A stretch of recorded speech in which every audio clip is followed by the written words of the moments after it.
இன்றே டவுன்லோட் செய்து உங்கள் ஃபேவரட் ஷோக்களை என்ஜாய் பண்ணுங்க. ஜோசியரே, இங்க ரேவதிக்கு கல்யாண யோகம்லாம் எப்படி இருக்குன்னு கொஞ்சம் பார்த்து சொல்லுங்க. சரிம்மா.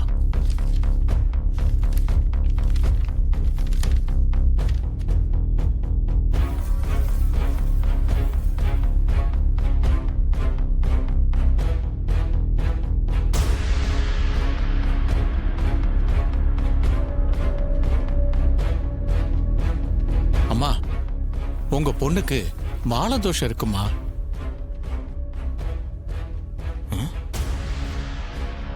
மாலதோஷமா?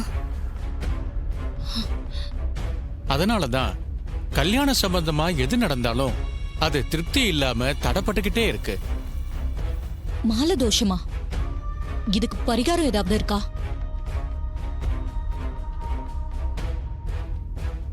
பரிகாரம் இருக்குமா?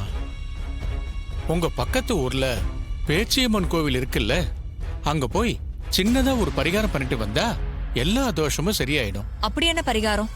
அங்க வழிபாடு செய்யணுமா? வழிபாடு செஞ்சு உங்க பொண்ணுக்கு கல்யாண தடை நீங்கணும்னா ரத்த சம்பந்தம் இல்லாத ஒருத்தர் உங்க பொண்ணுக்கு மாலை போடணும்.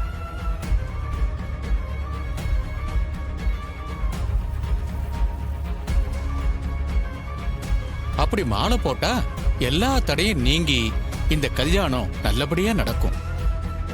மாலை தோஷமா? இது என்ன புதுசா இருக்கு? அப்பா, அம்மா திருப்திக்காக ஏதாவது பண்ணிட்டு போகட்டும்பா, விடுங்க. இந்த பரிகாரத்தை எப்ப பண்ணணும் ஜோசியரே? அம்மா, இன்னைக்கு ரொம்ப விசேஷமான நாள்மா. நல்லதை எதுக்கு தள்ளி போட்டுக்கிட்டு இருக்கீங்க? இன்னைக்கே நான் சொன்ன தோஷத்தை கழிச்சிருங்க. அப்படியா சொல்றீங்க? அப்படின்னா இப்பவே கோயிலுக்கு போயிட்டு வந்துடலாம். சித்தி, என்னால லீவ் எல்லாம் போட முடியாது. ரேவதி, நீ லீவ் எல்லாம் போட வேண்டாம். உங்க எம்டி சார் கிட்ட நீ சாயங்காலம் கோயிலுக்கு வரதுக்கு பெர்மிஷன் மட்டும் கேளு. நாம எல்லாரும் சாயங்காலமே கோயிலுக்கு போலாம். ஈஸ்வரி, எதுக்காக இந்த பரிகாரம் எல்லாம்? என் பொண்ணு கழுத்துல முன்ன பின்ன தெரியாதோ மாலை போடுறதை என்னால ஒத்துக்க முடியாது.